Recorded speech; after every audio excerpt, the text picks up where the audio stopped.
The video you're about to watch is the kind of content to expect on our second channel, Disturbing History, where we focus on some of the darkest events in our history. If you enjoy this video, please consider subscribing to the channel. We have plenty more content over there for you to binge, and the link can be found in the description. Perhaps one of the most shocking photos of the 20th century, the execution of a North Vietnamese prisoner in the streets of Saigon, conveys so much of the fear and the brutality associated with the Vietnam War. The man holding the pistol is a South Vietnamese general named Viet Cong, and the victim was a Viet Cong soldier named Nguyen Van Lem. The photograph was taken by Eddie Adams, a Pulitzer Award-winning photographer. He believed he would be taking a photograph of an interrogation, not a summary execution in the middle of the street. But is the story behind the photograph as simple as it seems? It is important to understand the Vietnam War to understand the photo. In very simple terms, the Communist North fought a guerrilla war against the American-backed South Vietnam. Before 1968, the Viet Cong operated via guerrilla tactics, striking from the shadows and from the villages in the Vietnamese jungle. It was difficult for the South Vietnamese and their American allies to fully gauge the size of the Viet Cong. It was perhaps naively believed that the Viet Cong was all but defeated, but this was proven to be false in the Tet Offensive. The surprise attacks took place on the Vietnamese New Year festival. No attacks were expected on such an important holiday. North Vietnamese and Viet Cong troops, numbering approximately 80,000, struck all over the country, targeting many military sites and attacking civilians in positions of power. In Saigon, key targets included the United States Embassy, Saigon Radio, and the headquarters of the Vietnamese Army Joint General Staff. Using the element of surprise, the Viet Cong were able to control large swathes of the city, and therefore able to carry out their strikes. As a captain of the Viet Cong, Van Lem was part of a kill team in the Tet Offensive. It was reported that prior to his capture, Lem's squad had just killed 34 people.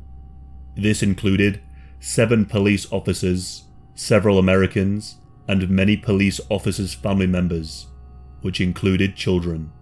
All of the victims were bound at the wrists and shot in the head. Van Lem was caught red-handed and dragged into the street to General Lun.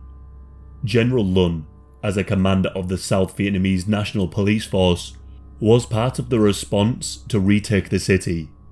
Lun was on the ground, leading his men to try and reach potential targets of the Viet Cong and deal with any enemies they may come across. It is likely that Lun was a preferred target, and it was reported that a good friend of his was among Van Lem's victims.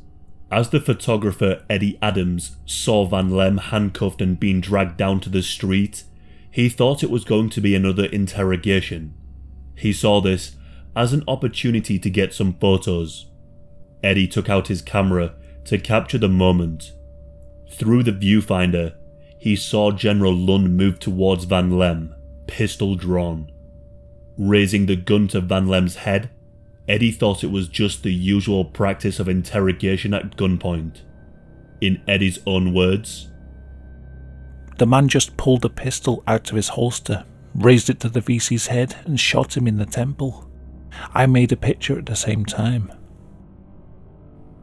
After the execution, General Lun resumed his duties and continued to hunt for the Viet Cong. Later during the conflict, Lun was shot in the leg, resulting in its amputation.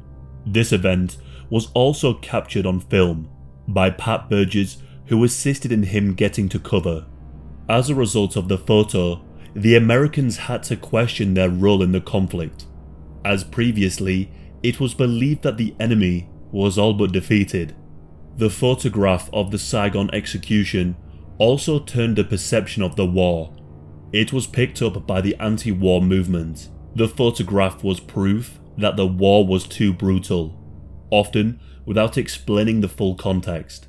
The photograph soon became an example of the brutality and anarchy that often accompanies war, and brought into question America's South Vietnamese allies.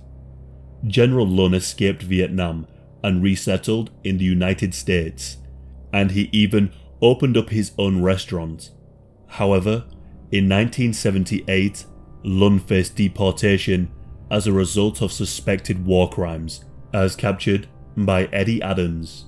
The summary execution of a bound prisoner was in contravention of the Hague Convention.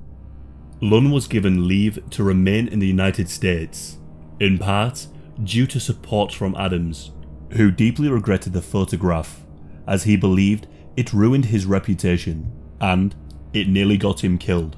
The United States were unable to deport Lun because if he was returned to his now communist homeland, he would have been put to death. The Saigon Execution, when fully understood, shows that illegal and abhorrent crimes can be committed by any side in a conflict.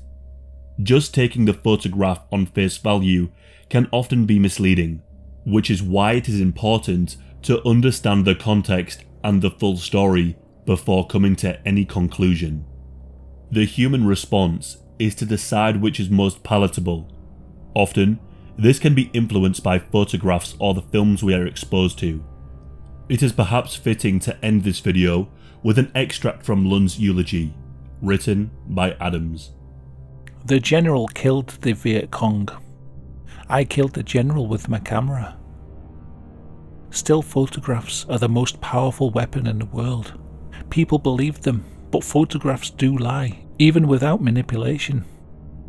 There are only half-truths. What the photograph didn't say was, what would you do if you were the general at that time and place on that hot day and you caught the so-called bad guy after he blew away 1, 2 or 3 American soldiers? Thank you for watching, and just a reminder to subscribe to Disturbing History if you enjoyed the video. The link will be pinned in the comments and found in the description.